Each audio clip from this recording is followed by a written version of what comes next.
உங்களோட கடைசி மூச்சு அது உங்களுக்கே தெரியாம ஒரு சொட்டு ரத்தம் கூட வராம எந்த ஒரு சத்தமுமே இல்லாம பறிக்கப்பட்டா எப்படி இருக்கும்? நம்ம நாட்டுல அப்படி ஒருத்தன் இருந்தான். அவன் உங்களை நோக்கி வர்றது கூட உங்களுக்கு தெரியாது. ஆனா அடுத்த நிமிஷம் நீங்க பிணமா இருப்பீங்க. ஒரே ஒரு தனி மனுஷன்.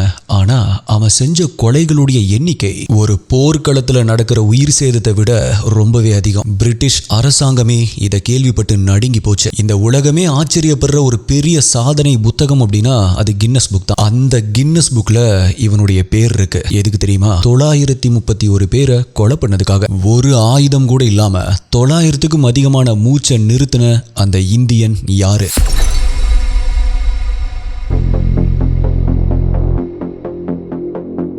ஆயிரம் தலை வாங்கி அபூர்வ சிந்தாமணி அப்படின்னு ஒரு படம் இருக்கு. கேள்விப்பட்டிருக்கீங்களா? ஸ்ரீஐ எம்ஜிஆர் அவர்களுடைய மனைவி VN ஜானகி அவர்களுடைய நடிப்புல 1947 வருஷம் ரிலீஸ் ஆகி சூப்பர் டூப்பர் ஹிட்டான அந்த படத்துல கதாநாயகி தன்னை கல்யாணம் பண்ண வரவங்க கிட்ட 3 கேள்விகளை கேட்டு அந்த 3 கேள்விகளுக்கும் சரியான பதில சொல்றவங்கள தான் நான் கல்யாணம் பண்ணிக்குவேன் அப்படின்னு சொல்லுவாங்க. சரி, அதுல என்ன இருக்கு?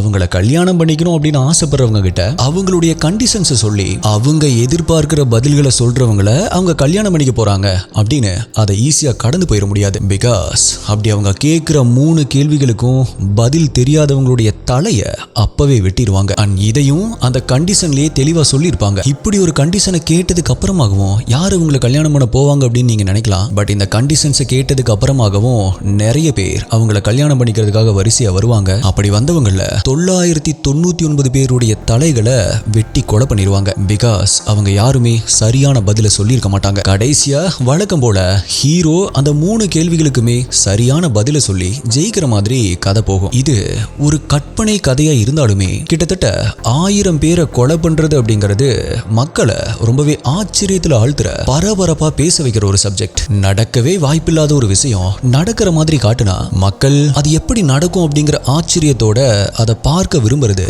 சகஜமான விஷயம் தான் இல்லையா? ஆனா அது ஒரு கற்பனை கதை அப்படிங்கிற புரிதலோட நிறைய மந்திர தந்திரங்களோட அந்த படத்தை பார்த்த மக்களுக்கு அந்த 1000 பேர் இறந்ததை பத்தி பெருசா எந்த ஒரு கவலையுமே இருந்திருக்காது. ஆல்சோ கதைப்படி அவங்க பார்ட்டிசிபென்ட்ஸ் கிட்ட கண்டிஷன்ஸ் சொல்லி கண்டிஷன்ஸை ஃபாலோ பண்ணுங்கடா அப்படின்னு படிச்சு சொல்லியிருப்பாங்க. அவங்களுடைய கண்டிஷன் 3 கேள்விகளுக்குமே பதில் சொல்லியே ஆகணும். அப்படி அந்த 3 கேள்விகள்ல ஒரு கேள்விக்கு தப்பா பதில் சொன்னா கூட அவங்களுடைய தலை அவங்களோடது இல்லை. ஸோ அந்த கதையில ஒரு லாஜிக் இருக்கு. ஆல்சோ அப்படியெல்லாம் நிஜத்துல நடக்கிறதுக்கு வாய்ப்பே இல்லை அப்படிங்கறதால மக்கள் 1000 கொலைகள் அப்படிங்கறத ஆச்சரியமா தான் பார்த்தாங்க. அதுக்காக பயப்படல, அழுது ஆர்ப்பாட்டம் பண்ணல.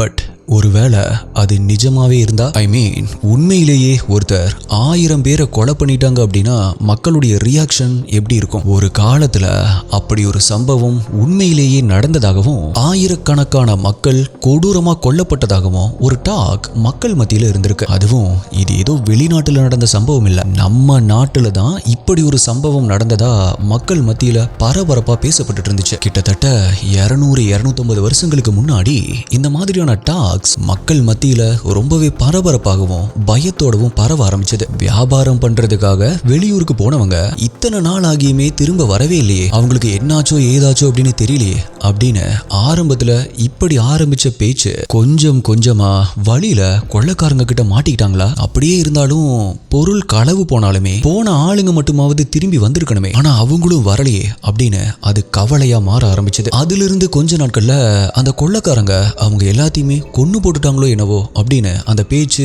அப்படியே மாற ஆரம்பிச்சது. ஒருவேளை அப்படிதான் நடந்திருக்குமோ அப்படின்னு மக்களை யோசிக்கவும் வச்சது. ஆனா ஒருத்தர் 2 பேர் காணாம போனா அவங்கள அடிச்சு கொலை பண்ணிட்டு கொள்ளையடிச்சிட்டு போயிருப்பாங்க அப்படின்னு சொல்லலாம். பட் நம்ம ஆளுங்களோ 10 பேர் 20 பேர் அப்படின்னு சேர்ந்து தானே போனாங்க. அத்தனை பேரையுமா கொலை பண்ணிருப்பாங்க? அது மட்டும் இல்ல, நம்மளுடைய ஆளுங்கள்லாம் நல்ல வாட்ட சாட்டமான ஆளுங்களாச்சே அப்படின்னு அந்த பேச்சுக்கு எதிர் பேச்சும் வர ஆரம்பிச்சது. பட் அப்படி காணாம போனவங்க தான் கடைசி வரைக்கும் திரும்ப வரவே இல்லை. இந்த ஒரு சம்பவம் மட்டும்தான் இப்படி நடந்திருந்துச்சு அப்படின்னா அது மக்கள் மத்தியில ஒரு பெரிய தாக்கத்தை ஏற்படுத்தி இருக்காது. ஆனா இந்த சம்பவம் நடந்தது ஒரு ஊர்ல அப்படின்னா அடுத்தடுத்த ஊர்கள்லயும் இதே மாதிரியான பேச்சுகள் பரவ ஆரம்பிச்சது. வருஷ கணக்கா மக்களுடைய மத்தியில இப்படி ஒரு பேச்சு இருக்கு அப்படின்னா கவர்மெண்ட் என்ன பண்ணுச்சு அப்படின்னு கேக்குறீங்களா? மக்கள் காணாம போறாங்க அப்படிங்கிறது மட்டும் உண்மை அப்படின்னு ஒத்துக்கிட்ட கவர்மெண்ட் அப்படி காணாம போனவங்களை தேடுறதுக்கு எந்த ஒரு முயற்சியும் எடுக்கவே இல்லை. சோ மக்கள் கூட்டமா காணாம போறது ஒரு மர்மமான விஷயமாவே நீடிச்சிட்டு இருந்துச்சு. நம்மள ஆட்சி பண்ணிட்டு இருந்த பிரிட்டிஷ் கவர்மெண்டோடைய அதிகாரிகள்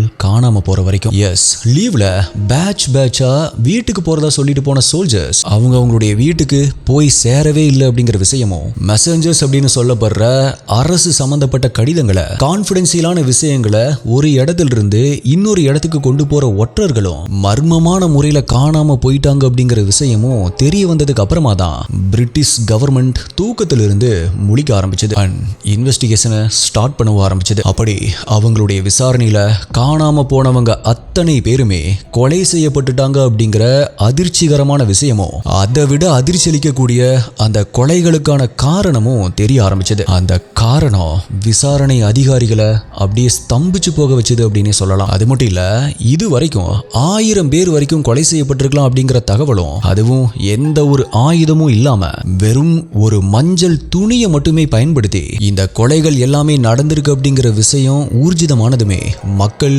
பீதியில உறைஞ்சு போனாங்க. அப்படி மக்களை கொத்து கொத்தா கொலை பண்ணது யாரு, எதுக்காக இத்தனை கொலைகள், அப்படி ஒரு சொட்டு ரத்தத்தை கூட சிந்தாம 931 பேருடைய மூச்சை நிறுத்தின அந்த இந்தியன் சீரியல் கில்லர் யார் அப்படிங்கிற விஷயங்களையும், பிரிட்டிஷ் கவர்மெண்டோடைய கண்ணிலேயே விரலை விட்டு ஆட்டின ஒருத்தனுடைய கேஸை பத்தி நான் இன்னைக்கு வீடியோல நம்ம டீகோட் பண்ண போறோம். எஸ்டிஏ, நான் கண்டிப்பா சொல்றேன், இந்த கேஸ் என்னுடைய டாப் 5 பெஸ்ட் கேஸ்ல ஒன்னா இருக்கும். அந்த அளவுக்கு ரொம்பவே இன்ட்ரெஸ்டிங்கான ஒரு கேஸ். அது மட்டும் இல்ல, இந்த கேஸோடைய எண்டிங்ல நான் சொல்ல போற இதோடைய ஷாக்கிங்கான டீடைல்ஸ் ஒவ்வொன்றுமே ரொம்பவே பயங்கரமா இருக்கும். நீங்க பார்த்துட்டு இருக்கிறது சரவணன் டீகோட்ஸ். நான் உங்கள் சரவணன். வாங்க இன்னைக்கு வீடியோக்குள்ள போலாம்.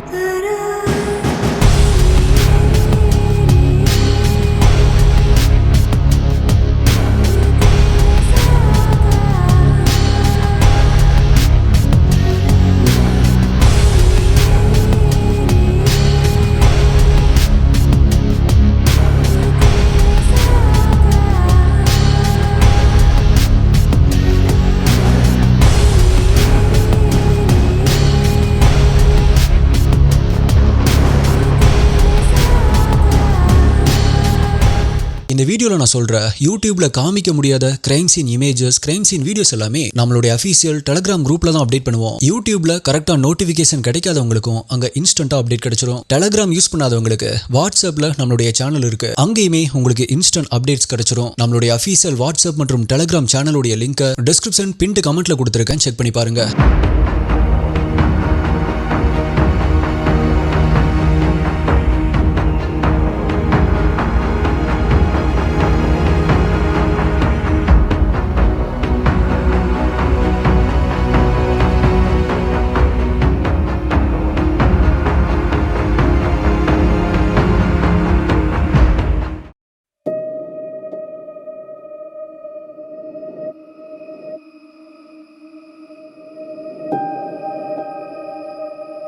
வருஷ கணக்கா மக்கள் சொல்லிட்டு இருந்த அந்த கம்ப்ளைண்ட்ஸ் எதையுமே காதுல வாங்கிக்காம, மக்களுடைய பக்கம் தன்னுடைய பார்வையை திருப்பாம ஆழ்ந்த உறக்கத்தில் இருந்த அரசாங்கத்துடைய அடிமடியிலேயே கை வைக்க ஆரம்பிச்சதும் பிரிட்டிஷ் கவர்மெண்ட் அலறி அடிச்சுக்கிட்டு எந்திரிக்க ஆரம்பிச்சது. நான் இன்ட்ரோல சொன்ன மாதிரி விசாரணையும் தொடங்க ஆரம்பிச்சது. அது 1830 வருஷம். என்னிலிருந்து சராசரியா ஒரு 200 வருடங்களுக்கு முன்னாடி இப்போதைய மத்திய பிரதேஷ் மாநிலத்துல அப்பவும் இப்பவும் இருக்கிற ஜபல்பூர் அப்படிங்கிற சிட்டி திடீர்னு பரபரப்பா மாற ஆரம்பிக்குது. அதுக்கு காரணம், அன்னைக்கு அப்போதைய கவர்னரா இருந்த ஜெனரல் வில்லியம் பென்டிக் மக்கள் இந்த மாதிரி மர்மமா காணாம போறதை விசாரிக்கிறதுக்காக கேப்டன் வில்லியம் ஹென்றி ஸ்லீமேன் அப்படிங்கிற ஆபீசரை ஸ்பெஷலா அப்பாயிண்ட் பண்ணிருக்காரு அப்படிங்கிற விஷயம் அந்த ஊர் மக்களுடைய மத்தியில பரவ ஆரம்பிச்சதுதான். அந்த பரபரப்பு அடங்குறதுக்கு முன்னாடியே அந்த அதிகாரியும் ஊருக்கு வந்து தன்னுடைய இன்வெஸ்டிகேஷனை ஸ்டார்ட் பண்ண ஆரம்பிக்கிறாரு. என்னதான் அவர் விசாரிச்சாலுமே, எத்தனை நாட்கள் அந்த பகுதியில் அவர் விசாரிச்சாலுமே அவருக்கு கிடைச்சதெல்லாம் விதவிதமான கதைகள், வித்தியாசமான கதைகள் மட்டும்தான். அந்த மக்கள் சொன்ன அந்த கதைகளுக்கு உள்ள இருக்கிற அந்த உண்மைகளை தேடி கண்டுபிடிக்கிறதுக்கே அவர் படாத பாடு பட வேண்டியதா இருந்துச்சு. ஒரே தகவல் ஒருத்தர்கிட்ட இருந்து இன்னொருத்தர்கிட்ட, அவர்கிட்ட இருந்து இன்னொருத்தர்கிட்ட அப்படின்னு டிராவல் பண்ணும்போது அவங்களுடைய கற்பனையும் கலந்து வேற ஒரு கதையா மாறி இருக்கும் இல்லையா, அப்படிதான் இருந்துச்சு அவருக்கு கிடைச்ச தகவல்களும். அந்த தகவல்கள்ல எது உண்மை எது பொய் அப்படின்னு தெரியாம தலைய பிச்சுக்க ஆரம்பிச்சாரு. பட் அத்தனை கதைகளையும் தூங்காம கேட்ட அவருக்கு ஒரு விஷயம் மட்டும் புரிய ஆரம்பிச்சது. அது அவர் கேட்ட எல்லா கதைகள்லயும் வில்லன் ஒரே ஒரு ஆள் தான். அவன் பேர் தான் பெஹ்ராம்.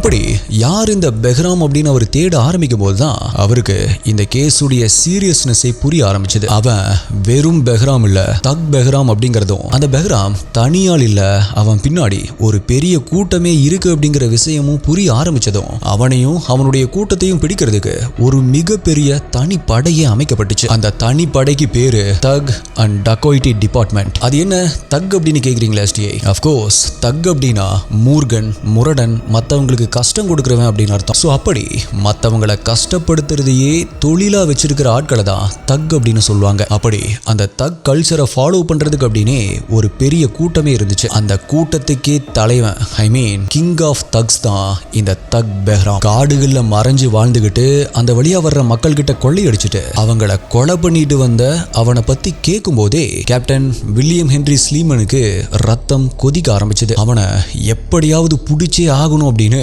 வெறி பிடிச்ச மாதிரி அலைய ஆரம்பிச்சாரு. ஆனா அவர் அப்படி இன்வெஸ்டிகேட் பண்ணிட்டு இருக்கும் போதே தொடர்ந்து மக்கள் காணாம போயிட்டு இருந்ததால அவருக்கு அது ஒரு பெரிய பிரஸ்டீஜ் இஷ்யூவா மாற ஆரம்பிச்சது. அவரு அவனை தேட ஆரம்பிச்சு இந்த இன்வெஸ்டிகேஷன் ஆரம்பிச்சு 5 வருஷங்கள் ஆகியுமே கூட எந்த ஒரு சின்ன இம்ப்ரூவ்மெண்ட்டுமே அந்த கேஸ்ல இல்ல. ஆனா 1835வது வருஷம் அவங்களுக்கு அந்த கேங்ல இருக்கிற ஒருத்தனை பத்தி ஒரு சின்ன க்ளூ கிடைக்குது. அவனை தனியா மடக்கி விசாரிக்கும் போதுதான் அவனுடைய பேரு அமீர் அலி அப்படிங்கறதும் அவன் தான் அந்த பெஹ்ராமுடைய ரைட் ஹேண்ட் அப்படிங்கிற விஷயமும் தெரிய வருது. சோ அவனுக்கு உயிர் பயத்தை காமிச்சு குடும்பத்தையே அழிச்சிருவோம் அப்படின்னு மிரட்டி ஒரு வழியா அவனை அப்ரூவரா மாத்திருக்காங்க. ஒன்ஸ் அவன் அப்ரூவரா ஆனதுமே அவன் சொன்ன ஒவ்வொரு விஷயங்களும் அந்த ஆபீசரையே அலற வைக்கக்கூடிய வகையில் இருந்துச்சு. அப்படி விசாரணையில அவன் மூலமா தெரிய வந்த போன் சில்லிங்கான டீடைல்ஸ் இதுதான்.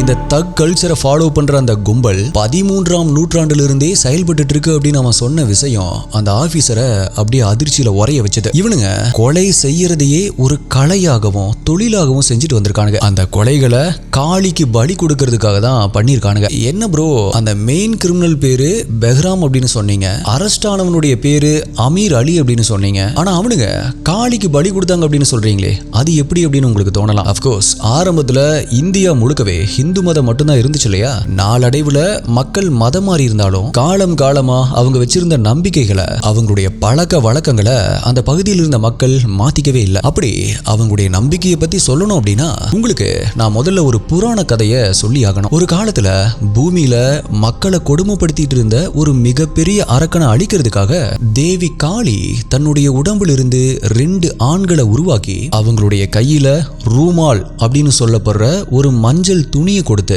ரத்தம் சிந்தாம அந்த அரக்கனை ஒழிக்கணும் அப்படின்னு சொல்லியிருக்காங்க. மகாதேவி காளியுடைய உடம்பிலிருந்து உருவான அந்த 2 பேருமே காளி தேவி சொன்ன மாதிரியே மக்களை கொடுமைப்படுத்திட்டு இருந்தா இல்லையா, அந்த அரக்கனுடைய கழுத்துல அந்த துணியை போட்டு இறுக்கி அந்த அரக்கனை அழிச்சு ஒழிச்சிருக்காங்க. உடனே காளியும் இனிமேல் இதுதான் உங்களுடைய வேலை, அரக்கர்களை அழிக்கணும், மக்களை காக்கணும் அப்படின்னு சொல்லிட்டு இந்த உலகத்திலிருந்து மறைஞ்சு போயிருக்காங்க. சோ காளியுடைய உடம்பிலிருந்து வந்த அந்த 2 ஆண்களும் அதையே வேலையா செஞ்சுட்டு வந்திருக்காங்க. அவங்களுடைய வாரிசுகள் அப்படின்னு தங்களை சொல்லிக்கிற இந்த தகுகளும் மதம் மாறினாலுமே தங்களை காளியுடைய வாரிசுகள் அப்படின்னு சொல்லிக்கிட்டு கொலை பண்றதையே தொழிலா வச்சிருந்திருக்கானுங்க. ஆனா காளி தேவி சொன்ன அரக்கர்களை அழிக்கணும், மக்களை காக்கணும் அப்படிங்கறத மறந்துட்டு மக்களையே அழிக்க ஆரம்பிச்சிருக்கானுங்க. காடுகள்ல மறைஞ்சு வாழ்ந்துட்டு வந்த அந்த மூடர் கூட்டத்துல 1765வது வருஷம் ஜபல்பூர்ல பிறந்தவன் தான் இந்த பெஹ்ராம். ஆரம்பத்துல ரொம்பவே அமைதியான குணம் கொண்டவனா இருந்த பெஹ்ராம் அப்ப தக் மக்களுடைய தலைவனா இருந்த அமீர் அலியை பார்த்ததுக்கு அப்புறமா டோட்டலா வேற ஒரு ஆளா மாற ஆரம்பிச்சிருக்கான். அப்படி பெஹ்ராமுடைய 25வது வயசுல அவனுக்கு ஒரு டெஸ்ட் வைக்கப்படுது. அது காளிக்கு முன்னாடி வைக்கப்பட்டிருக்கிற ஒரு மஞ்சள் துணி எடுத்து பக்கத்து மரத்துல கட்டி வைக்கப்பட்டிருக்கிற ஒரு ஆளை கொலை பண்ணணும் அப்படிங்கறதுதான். பெஹ்ராம் ஃபர்ஸ்ட் அட்டெம்ப்ட்லயே சக்சஸ்ஃபுல்லா கொலை பண்ணிருக்கான். சோ அதுல இருந்து அவனுடைய கூட்டத்திலேயே அவனை பெஹ்ராம் அப்படின்னு சொல்றதுக்கு பதிலா பெரஹாம், அதாவது இரக்கமற்றவன் அப்படின்னு சொல்ல ஆரம்பிச்சிருக்காங்க. அதுக்கப்புறமா அவனே அந்த கூட்டத்துக்கு தலைவனா மாற ஆரம்பிச்சிருக்கான். இவனுங்களுடைய கூட்டம் கொலை பண்ற விதமே ரொம்பவே வித்தியாசமா இருக்கும். அந்த காலங்கள் எல்லாம் நம்மளுடைய இந்தியால ரோடு வசதிகள் இல்ல இல்லையா, மண்ணு ரோடு தான் இருக்கும், அதுவும் காடுகள் வழியா பயணம் பண்ற மாதிரி தான் இருக்கும். இப்பதான் காடுகள் எல்லாம் அழிக்கப்பட்டு வீடுகளா மாறி இருக்கு. பட் அப்ப பல இடங்கள்ல பக்கத்துல அடர்ந்த காடுகள் தான் இருக்கும். அப்படி வியாபாரத்துக்காக அந்த காடுகள் வழியா பயணம் பண்ற வியாபாரிகள் கோயில்களுக்கு யாத்திரை போற பக்தர்கள் கூட்டத்தோட கூட்டமா இவனுங்களுமே போய் சேர்ந்துக்குவானுங்க. பல நாட்கள் அவங்க கூடவே பயணம் பண்ணி ஃப்ரெண்ட்ஷிப்பை டெவலப் பண்ணிக்குவானுங்க. அப்படி கொஞ்ச நாளுக்கு அப்புறமா அடர்ந்த காடுகளுக்கு நடுவுல போயிட்டு இருக்கும்போது வேற ஆள் நடமாட்டமே இல்ல அப்படிங்கறத உறுதி பண்ணிக்கிட்டதும் அவனுங்களுடைய கூட்டத்தில் இருக்கிற ஒருத்தன் சுருட்டு குடிக்கலாமா அப்படின்னு கேட்பான். அதுதான் அவனுங்களுடைய கோட் வேர்ட். இந்த வார்த்தையை கேட்டதுமே அந்த தக் கேங் அப்படியே மூணு பேரா பிரிஞ்சு அவனுங்களுக்கு பக்கத்தில் இருக்கிற ஆட்களுடைய கையை ஒருத்தனும் காலை ஒருத்தனும் பிடிச்சுக்குவானுங்க. இன்னொருத்தன் அவன் மறைச்சு வச்சிருக்கிற மஞ்சள் துணி எடுத்து அவங்களுடைய கழுத்துல போட்டு ஒரே ஒரு இருக்குதான் இருக்குவாங்க. கத்தி இல்லாம கத்தவே கத்தாம ரத்தமும் சிந்தாம அந்த நிமிஷமே அந்த ஆளுடைய உயிர் பிரிஞ்சு போயிரும்.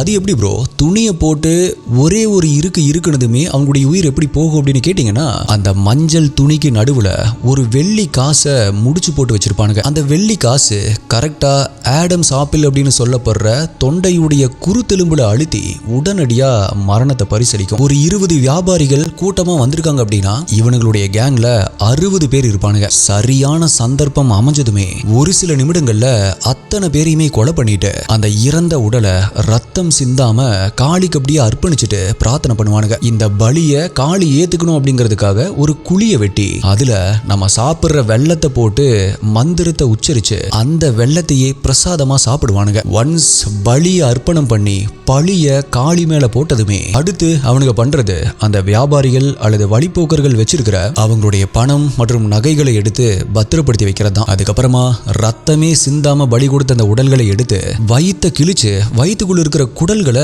வெளியே எடுக்க ஆரம்பிப்பானுங்க. அப்படி எடுத்த குடல்களை தனியா இன்னொரு இடத்துல குழிய தோண்டி புதைச்சிட்டு இப்ப இந்த உடல்களை ரொம்பவே ஆழமா குழிய தோண்டி அந்த உடல்களை தலைகீழா ஒண்ணு மேல ஒன்னா அடுக்கி அந்த குழிக்குள்ள புதைக்கிறத வழக்கமா வச்சிருந்திருக்கானுங்க. இறந்த உடல்கள் உப்பி போய் அதுல இருந்து ஸ்மெல் வந்துச்சு அப்படின்னா மாட்டிக்குவோம் அப்படின்னு அந்த உடல்களுக்குள்ள இருக்கிற குடல்களை தனியா எடுத்து அதுக்கப்புறமா புதைக்க ஆரம்பிச்சிருக்கானுங்க அப்படின்னு சொல்லப்படுது.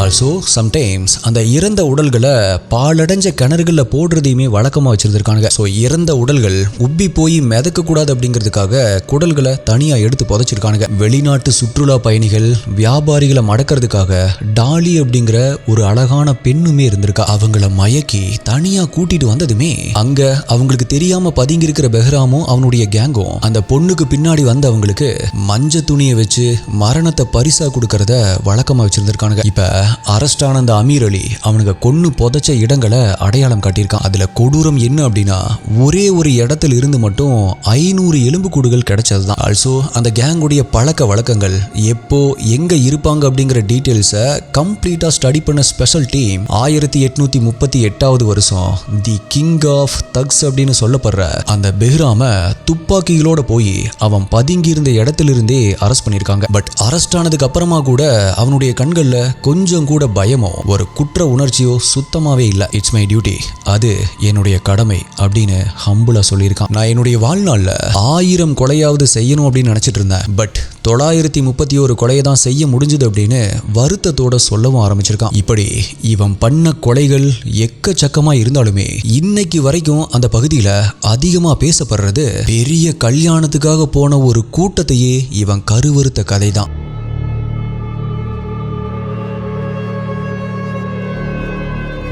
1800களுடைய ஆரம்ப காலம், நள்ளிரவு நேரம். ஒரு அடர்ந்த காட்டு பாதையில 20 பேர் கொண்ட ஒரு கல்யாண கோஷ்டி 6-7 மாட்டு வண்டியில பயணம் பண்ணிட்டு இருந்திருக்காங்க. ஆண்கள், பெண்கள் மற்றும் குழந்தைகள் பயணம் பண்ணிட்டு இருந்த அந்த மாட்டு வண்டிகள் ராந்தல் விளக்கு வெளிச்சத்துல மெதுவா ஆடிக்கிட்டே போயிட்டு இருந்துச்சு. அந்த வண்டிகள் முழுக்கவே பட்டு துணிகள், கல்யாணத்துக்கு தேவையான நகைகள் அப்படின்னு பண்ண வேண்டிய சீர்வரிசை எல்லாமே அதுலதான் இருந்துச்சு. மாட்டு வண்டிகளுடைய சக்கரத்திலிருந்து வர்ற சத்தமும் சில சின்ன சின்ன பூச்சிகளுடைய சத்தம் மட்டுமே கேட்டுட்டு இருந்த அந்த நேரத்துல திடீர்னு தூரத்துல நரி ஊளையிற ஒரு சத்தம் கேட்க ஆரம்பிக்குது. இந்த விஷயத்தை நல்லா கவனிச்சுக்கோங்க.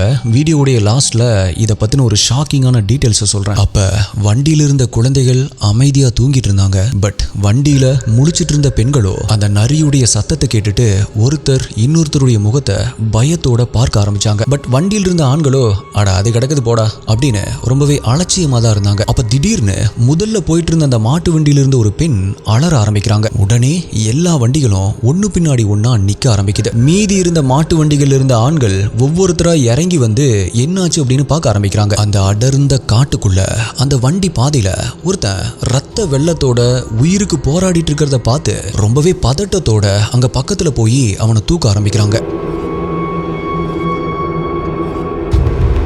அவனுக்கு குடிக்கிறதுக்கு கொஞ்சம் தண்ணி கொடுத்துட்டு எந்த படுபாவி உன்னை இப்படி பண்ணா அப்படின்னு கேட்குறாங்க. அப்ப அவன் சொன்ன பதில் தக் பெஹ்ராம். இந்த பேரை கேட்டதுமே அது வரைக்கும் தைரியமா இருந்த அந்த ஆண்களுடைய உடல் அப்படியே நடுங்க ஆரம்பிக்குது. பெஹ்ராமா இங்க இருக்கான், நாங்க வேற நகநட்டோட இருக்கோமே அப்படின்னு கவலைப்பட்டவங்க அந்த படுபாவி தான் உன்னை இப்படி பண்ணிட்டானா அப்படின்னு கேட்டதும் அதுக்கு அவன் சொன்ன பதில் அவங்களை அப்படியே உறைஞ்சு போக வச்சுது. அப்படி அவன் சொன்னது பெஹ்ராம் எப்படி தன்னை தானே கொலை பண்ணுவான், இதுதான் அவன் சொன்ன பதில். இப்படி அவன் சொன்ன பதில் அவங்களுடைய மூளைக்கு உரைக்கிறதுக்கு முன்னாடியே அவனுடைய வாயிலிருந்து வந்த விசில் சத்தம் அவங்களுக்கு சங்கு சத்தமா மாற ஆரம்பிச்சது. அப்படி அந்த விசில் சத்தம் கேட்ட அடுத்த நொடியே அங்க இருட்டுல பதுங்கி இருந்த 40-50 பேர் அங்க ஓடி வர்ற காட்சிகள் அவங்களுடைய கண்களுக்கு தெரிய ஆரம்பிச்சது. அதுக்கப்புறமா என்ன நடந்திருக்கும் அப்படின்னு நான் சொல்ல வேண்டியதில்லைன்னு நினைக்கிறேன். ஒருத்தர் கூட தப்பிக்கல, குழந்தைகள் உட்பட. இந்த கதை தான் அவனுடைய கொடூரத்துடைய உச்சமா அந்த பகுதிகளில் இப்போ வரைக்குமே சொல்லப்பட்டு வருது. டெல்லி டு ஆக்ரா, ஜபல்பூர், போபால், குவாலியர் இந்த பகுதிகளில் இருந்த காடுகளில் ஒரு டெட்லி ட்ரையாங்கிள் பாதையை உருவாக்கி அதை தன்னுடைய கண்ட்ரோல்ல வச்சிருந்த பெஹ்ராம் 1840 தூக்குல தொங்க விடப்பட்டு உயிரை விட்டுருக்கான். அப்பாடா சரி, அரக்கனை அழிக்கிறதுக்காகவே உருவான ஒரு வம்சத்திலேயே உருவான ஒரு அரக்கன் இதோட ஒளிஞ்சான் அப்படின்னு மக்கள் நிம்மதி பெருமூச்சு விட்டாங்களா அப்படின்னு கேட்டா அதுதான் இல்ல. ஏன்னா அவன் இறந்தாலுமே அவனுடைய அடிப்பொடிகளுடைய ஆட்டம் அடுத்த 10 ஆண்டுகளுக்கு தொடர்ந்துட்டு தான் இருந்திருக்கு. பட் 1850களில் பிரிட்டிஷ் கவர்மெண்ட் அந்த கும்பலை முழுசா ஒழிச்சிட்டதா அறிவிச்சிருக்கு. எஸ்டிஐ இதோட இந்த கேஸ் முடிஞ்சிருச்சு அப்படின்னு நீங்க நினைச்சா இப்பதான் இந்த கேஸுடைய விஸ்வரூபமே ஸ்டார்ட் ஆக போகுது. என்ன ப்ரோ பார்ட் 2வா அப்படின்னு உங்களுடைய மனசுல வர்றது எனக்கு தெரியுது எஸ்டிஐ. பட் நான் உங்களை வெயிட் பண்ண வைக்க போறது இல்லை. ஏன்னா இந்த கேஸை பார்ட் 2வா கொண்டு போகவும் முடியாது. சரி ஓகே, அது என்ன அப்படின்னா இந்த கேங்கை பத்தி இன்னுமே டீப்பா ரிசர்ச் பண்ணதுல எனக்கு கிடைச்ச சில விஷயங்கள் என்னுடைய தலையவே சுத்த வச்சிருச்சு. அதை தான் டிட் யூ நோ அந்த சாப்டர்ல நாம இப்ப பார்க்க போறோம். பட் அதுக்கு முன்னாடி இப்ப வரைக்கும் வீடியோவை லைக் பண்ணாம பார்த்துட்டு இருந்தீங்க அப்படின்னா லைக் பண்ணிக்கோங்க. சப்ஸ்கிரைப் பண்ணாம பார்த்துட்டு இருக்கிறவங்க அண்ட் இப்பதான் நம்மளுடைய சேனலுக்கு புதுசா வந்திருக்கிறவங்க இந்த மாதிரி டிஃப்ரெண்டான ரியல் கேஸை ஒரு கிரைம் த்ரில்லர் மூவி மாதிரி பார்க்கறதுக்காக இப்பவே நம்மளுடைய சேனலை சப்ஸ்கிரைப் பண்ணிக்கோங்க. Shocking detail 1. நீங்க இப்ப புழக்கத்தில் இருக்கிற தக் அப்படிங்கிற ஆங்கில வார்த்தையை கவனிச்சிருக்கீங்களா? ஆக்சுவலா இது வேற எங்கிருந்தோ வரல.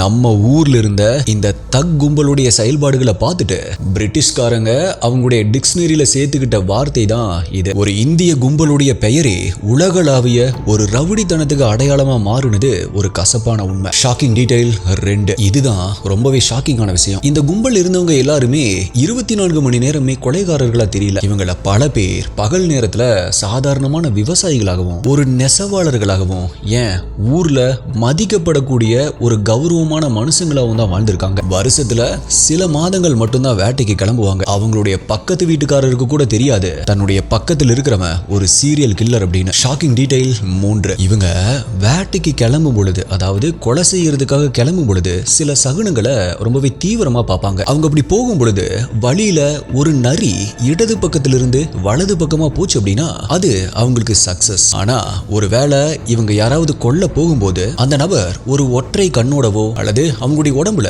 ஏதாவது ஊனம் இருந்துச்சு அப்படின்னா இவனை நம்ம கொலை பண்ணோம் அப்படின்னா காளி தேவி நம்மளுடைய வம்சத்தையே அழிச்சிருவா அப்படின்னு பயந்து அவங்கள விட்டுருவாங்க. ஆக்சுவலா இதனாலேயே பல பேர் இவங்க கிட்ட இருந்து தப்பிச்சிருக்காங்க. Shocking detail 4. இவங்க கொலை செய்யும் பொழுது கழுத்தை நெரிக்கும் பொழுது அந்த நபர் சத்தம் போடாம இருக்க ஒரு விசித்திரமான உத்தியை கையாண்டிருக்காங்க. அவங்களுடைய கழுத்துல துணியை மாட்டின அந்த நொடி அந்த துணியுடைய முடிச்ச வச்சே அவங்களுடைய வின் பைப்பை ஒரே ஒரு அழுத்துல உடைச்சிருவாங்க. சோ இதனாலதான் அவங்க கழுத்துல துணியை சுத்தின அடுத்த நொடி அந்த நபருடைய மரணம் உறுதியாயிரும். அப்படி வின் பைப் உடைஞ்சதால அந்த நபரால கடைசி வரைக்குமே ஒரு சின்ன சத்தம் கூட எழுப்ப முடியாது. அவங்க கழுத்தை நெரிக்கும் பொழுது அந்த நபருடைய கண்கள் பிதுங்கி உயிர் போக ஆரம்பிக்கும். Shocking detail 5. ஆக்சுவலா இந்த கேஸை விசாரிச்ச அந்த விசாரணை அதிகாரியான ஆபீசர் வில்லியம் ஸ்லீமன் தான் இந்த தக் கும்பலை ஒழிச்சதுல ரொம்பவே முக்கியமான ஒரு நபர். அவருடைய கொள்ளு பேரன் தான் பிற்காலத்துல புகழ்பெற்ற ஜங்குள் ஜங்கிள் புக் அப்படிங்கிற கதையை எழுதின கிப்ளிங். அந்த ஜங்கிள் புக்ல கிப்ளிங்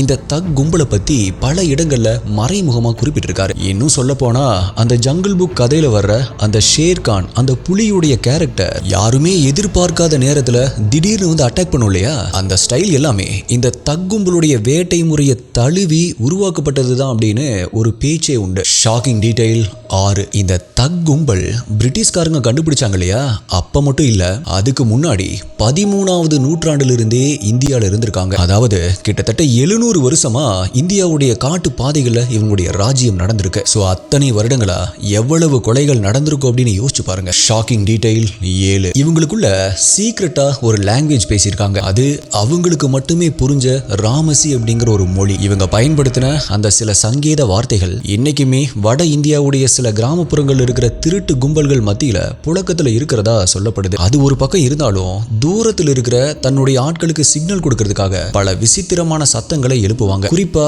நரி ஊளையிடுறது, குயில் கூவுறது மாதிரி சத்தம் போடுவாங்க. ஆனா அதுல ரொம்பவே மிரட்டலான ஒரு விஷயம் என்ன அப்படின்னா, இவங்க நரி மாதிரி ஊளையிடுற அந்த சத்தத்தை வச்சே அந்த வியாபாரிங்க கிட்ட எவ்வளவு பணம் இருக்கு, எத்தனை பேர் இருக்காங்க அப்படின்னு தூரத்தில் இருக்கிற தன்னுடைய ஆட்களுக்கு சொல்லிடுவாங்களாமா. அதாவது ஒரு முறை ஊளையிட்டா இவங்க கிட்ட காசு கம்மி, 3 முறை ஊளையிட்டா பெரிய வேட்டை சிக்கி இருக்கு, சீக்கிரமா வாங்க அப்படின்னு அர்த்தம். அந்த வழியா போறவங்க ஏதோ நரிதான் ஊளையிடுது அப்படின்னு நினைப்பாங்க. பட் அது அவங்களுடைய மரணத்திற்கான சிக்னல் அப்படிங்கிறது அவங்களுக்கு தெரியாது. Shocking detail 8. கின்னஸ் ரெக்கார்ட் படி பெஹ்ராம் நேரடியா 931 கொலைகளை செஞ்சா அப்படின்னு சொல்லப்படுது. ஒட்டுமொத்த உலகத்திலேயே மிகவும் ஆபத்தான மர்ம கும்பல் அப்படிங்கிற பட்டமும் இந்த தக் கும்பலுக்கு தான் கொடுக்கப்பட்டிருக்கு. ஆனா சில வரலாற்று ஆய்வாளர்கள் என்ன சொல்றாங்க அப்படின்னா, இந்த 700 வருஷ காலத்துல இந்த தக் கும்பலால கொல்லப்பட்ட இந்தியர்களுடைய எண்ணிக்கை வரலாற்று ஆய்வாளர்களின் படி இவங்க கிட்டத்தட்ட 10 லட்சம் பேரை கொண்டிருக்கலாம் அப்படின்னு கின்னஸ் குறிப்புல குறிப்பிடப்பட்டிருக்கு. ஷாக்கிங் டீடைல்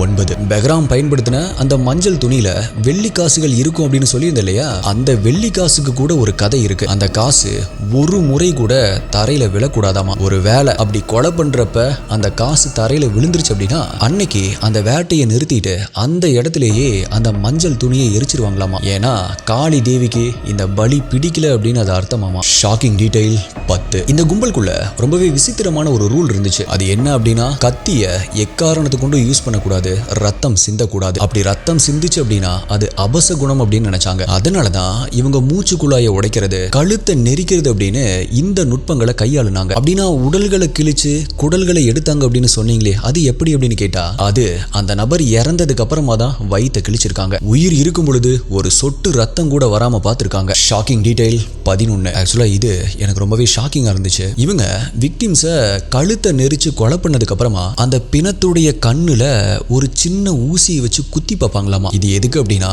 அந்த நபர் நிஜமாவே இறந்துட்டாங்களா இல்ல இறந்து போன மாதிரி நடிக்கிறாரா அப்படின்னு கன்ஃபார்ம் பண்றதுக்காக. இந்த இடத்துல ஒரு சின்ன விஷயத்தை நோட் பண்ணீங்களா, அப்ப கூட அவங்க கத்தியை யூஸ் பண்ணிருக்க மாட்டாங்க. பிகாஸ் ஒருவேளை அவங்க உயிரோட இருந்தாங்க அப்படின்னா அப்படி உயிரோட இருக்கும் பொழுதே ரத்தம் வந்துடும் இல்லையா, அதனால ஒரு ஊசியை வச்சு கண்ணுல குத்திருக்காங்க. சப்போஸ் அவங்க உயிரோட இருந்தாலுமே கண்ணுல இருந்து ரத்தம் வராது இல்லையா, எப்படி திங்க் பண்ணிருக்காங்க பாருங்க. Shocking detail 12. பிரிட்டிஷ் கவர்மெண்ட் இந்தியால முதல் முறையா ஃபிங்கர் பிரிண்டிங் மற்றும் கிரிமினல் ப்ரொஃபைலிங், குற்றவாளிகளுடைய குணாதிசயங்களை ஆய்வு செய்யறது, இந்த மாதிரியான நுட்பங்களை இந்த தக் கும்பலை பிடிக்கிறதுக்காக தீவிரமா பயன்படுத்த ஆரம்பிச்சாங்க. இன்னும் சொல்ல போனா இவனுகளை பிடிக்கிறதுக்காக அமைக்கப்பட்ட தக் அண்ட் டக்கோயிட்டி டிபார்ட்மெண்ட் தான் இன்னைக்கு இருக்கிற இன்டெலிஜென்ஸ் பியூரோவுக்கு முன்னோடியா அமைஞ்சிருக்கு. இந்தியாவுடைய நவீன போலீஸ் இன்வெஸ்டிகேஷன் முறைக்கு இந்த தக் பெஹ்ராம் கேஸ் தான் ஒரு பெரிய லேப் மாதிரி அமைஞ்சிருக்கு. Shocking detail 13. 1840ல தக் பெஹ்ராம தூக்குல போடும்போது வழக்கமா கைதிகளை தூக்குல போடும்போது அவங்க பயப்படுவாங்க இல்லையா, ஆனா பெஹ்ராமோ சிரிச்சுக்கிட்டே அந்த தூக்கு கயிறை வாங்கி தன்னுடைய கழுத்துல தானே மாட்டி இருக்கு. அது மட்டும் இல்ல, இந்த கயிறை வச்சா எனக்கு தூக்கு போட போறீங்க, இந்த கயிறு சரியா இல்ல, போய் என்னுடைய மஞ்சள் துணி இருந்தா எடுத்துட்டு வாங்க, ஒரே ஒரு இழுக்குல உயிர் போயிரும் அப்படின்னு அங்கிருந்த அதிகாரிகளை பார்த்து கிண்டல் பண்ணியிருக்கான். Shocking detail 14. இவங்க கொலை எல்லாத்தையுமே செஞ்சு முடிச்சுட்டு அந்த பிணங்களை எல்லாம் புதைச்சதுக்கு அப்புறமா அந்த புதைச்ச இடத்துல இருந்து 1 கிலோமீட்டர் தூரம் வரைக்குமே யாருமே பேசக்கூடாது அப்படின்னு ஒரு கட்டளை இருக்குது. பிகாஸ் அந்த 1 மணி நேரம் மௌன விரதம் தான் அவங்க செஞ்ச அந்த கொலைக்கான பிராயச்சித்தம் அப்படின்னு அவங்க நம்பியிருக்காங்க. ஒருவேளை அந்த குரூப்ல இருக்கிற ஒருத்தர் அந்த 1 கிலோமீட்டருக்குள்ள வாய் திறந்தா கூட அன்னைக்கு அவங்களுக்கு கிடைச்ச அந்த நகைகள் பணங்கள் அப்படின்னு அது எல்லாத்தையுமே அந்த இடத்துலயே அப்படியே காட்டுக்குள்ள போட்டுட்டு வந்துருவாங்களாமா. Shocking detail 15.